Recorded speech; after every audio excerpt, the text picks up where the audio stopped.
ሰላም የተወደዳችሁ ቤተሰቦች እንዴት ናችሁ? እንኳን በሰላም ወደ ፋኖስ ኢትዮጵያ መጣችሁ። እንግዲህ ዛሬ ቀለልና አጭር ያለች ትምህርት ነው ይዤላችሁ የመጣሁት።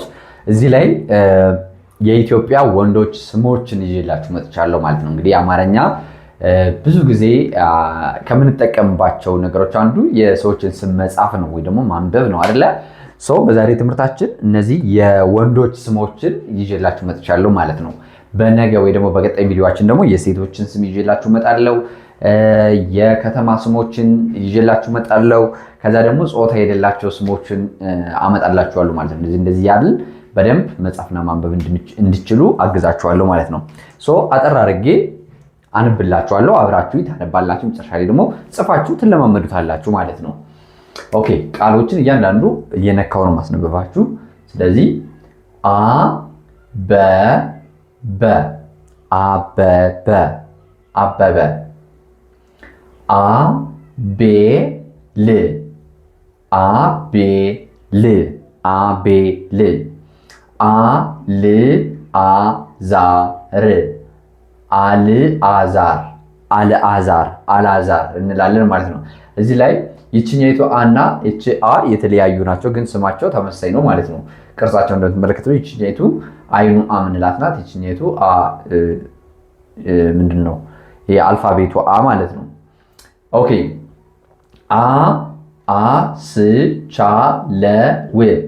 አስቻለው አስቻለው አስቻለው ትላላችሁ ማለት ነው።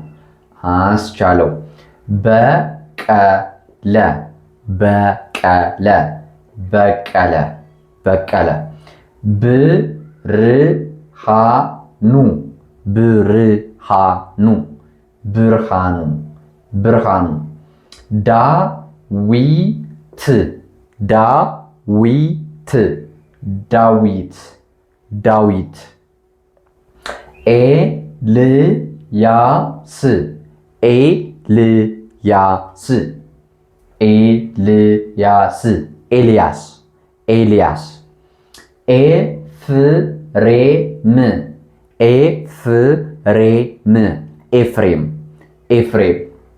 ኦኬ ላይ ጨረስን ማለት ነው። እሺ እስክንድር ይሄ ረዘም ያለ ነው። እስክንድር እስክንድር እስክንድር እስክንድር እንላለን።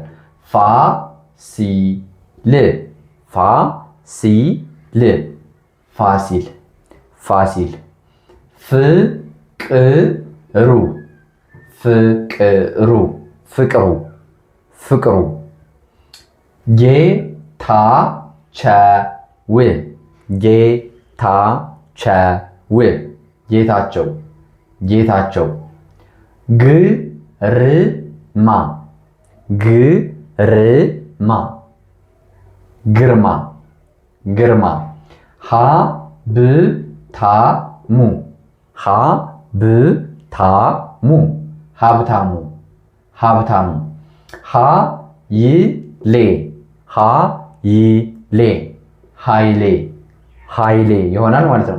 አሁን እዚህ ላይ እችኛይቱ ብዙሃን ውሃ ትባላለች እችኛዋ ማለት ነው። እቺ ሀሌታ ውሃ። ስለዚህ ባለፈው ብያችሁ ነበረ የተለያዩ ፊደሎች ተመሳሳይ ስም ያላቸው ግን የተለያዩ ፊደሎች ሲገጥሟችሁ ዝም ብላችሁ አንዱን ምረጡ ብያችኋለሁ። ግን እዚህ ላይ ኃይሌ ሲል በዚህ ጽፍ ያለው፣ ሀብታሙ ሲል በዚህ ጽፍ ያለው ማለት ነው። ሄኖክ ሄኖክ ሄኖክ ሄኖክ። እሺ ከበደ ከበደ ከበደ ከበደ። እሺ አሁን እዚህ ላይ ይመጣናል ማለት ነው።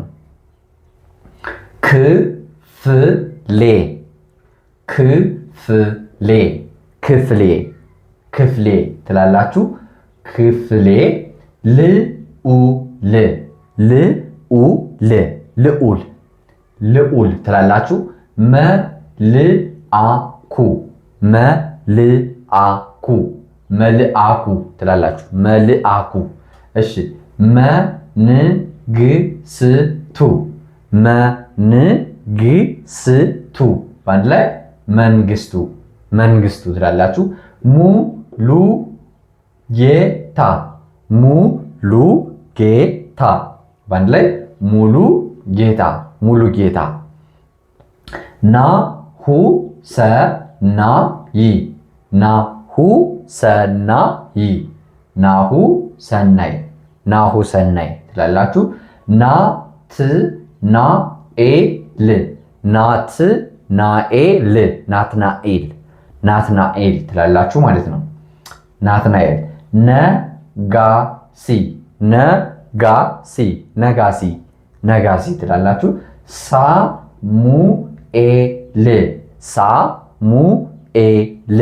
ሳሙኤል ሳሙኤል ትላላችሁ ማለት ነው። መልካም አሁን በዚህ እቺ ብቻ ቀረችን ማለት ነው። ኦኬ እዚህ ላይም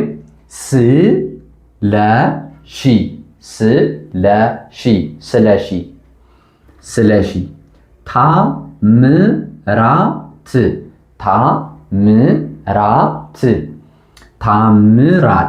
ታምራት ኦኬ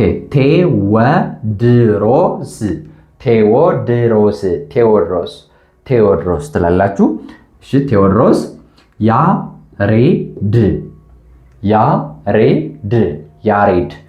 ያሬድ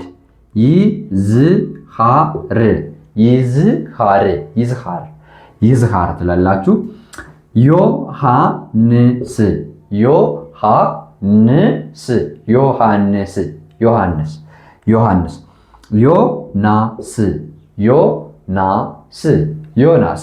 ዮሐንስ ዮናስ ማለት ነው። እሺ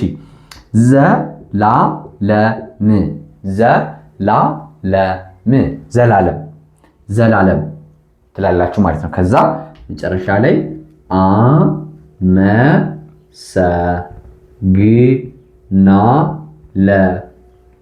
ብዬ ጽፋለሁ ማለት ነው። አመሰግናለሁ እስከዚህ ሰዓት አብራችሁ ስለቆያችሁ ማለት ነው። በተረፈ በነገ ትምህርታችን ደግሞ የሴቶችን ስም እንደዚህ ጽፌ እናነባለን ማለት ነው። ሲቀጥል ደግሞ ምንድነው የምናደርገው? እንግዲህ ቃላቶችን እንደዚህ እናመጣና ለምሳሌ አበበ የሚላል አይደለ? አበበ የሚለውን አበበ ትምህርት ቤት ሄደ፣ አበበ በሶ በላ፣ አበበ ጎበዝ ተማሪ ነው እያልን ደግሞ ቃላቶችን በመመስረት እንትኖችን ይሄ አረፍተ ነገሮችን በመመስረት የበለጠ በሐሳባችሁ እንዲሰፋ እያደረግን እንድጽፉና እንድታነቡ እናደርጋለን ማለት ነው። ስለዚህ ይሄን እናደርጋለን። እናንተ ላይክ፣ ሰብስክራይብ እና ሼር ማድረጋችሁ እንዳትረሱ። ከዚህ በተጨማሪ ግን በሳምንት 5 ቀን በቀን አንዳንድ ሰዓት ተማሪዎችን እያስተማርን በ2 ወርና በ3 ወር ባልሞላ ጊዜ በደንብ ጠንቅቀው እንዲጽፉና እንዲያነቡ እያደረግናቸው ነው። ይሄን እናደርገው ምንም ቤዚክ ለሌላቸው ምንም እውቀቱ ሃን እንኳን መለየት ለማይችሉ ተማሪዎችን ነው ማለት ነው። የተወሰነ ማንበብ የምትችሉ ግን ማጥራት የምትፈልጉ ደግሞ በ1 ወር ባልሞላ ጊዜ ውስጥም ማንበብ ትችላላችሁ። ምክንያቱም እኛ የምንሰጣችሁ ጊዜ በሳምንት 5 ቀን በቀን አንዳንድ ሰዓት ነው። ዛት ሚንስ በሳምንት 5 ቀን ትማራላችሁ አንዳንድ ሰዓት ማለት ነው። ያ ደግሞ ጊዜ ካላችሁ ከዚያ በላይ ደግሞ ለራሳችሁ ፕራክቲስ ማድረግ ትችላላችሁ። ስለዚህ በጣም ሪያሊስቲክ ወይ ደግሞ መሳካት የሚችል ነው ማለት ነው። በአጭር ቀን መጽሐፍ ማንበብ እንድትችሉ ማለት ነው። የዛሬ የነበረን ቆይታ ይሄን ይመስላል። እንግዲህ ከረዥሙ ባጭሩ ሰላማችሁ በያላችሁበት ይብዛልኝ። ሰላም፣ ፍቅር፣ ጤና ለሀገራችን። ይህ የእናንተው ምርጥ ፋኖስ ኢትዮጵያ ነው።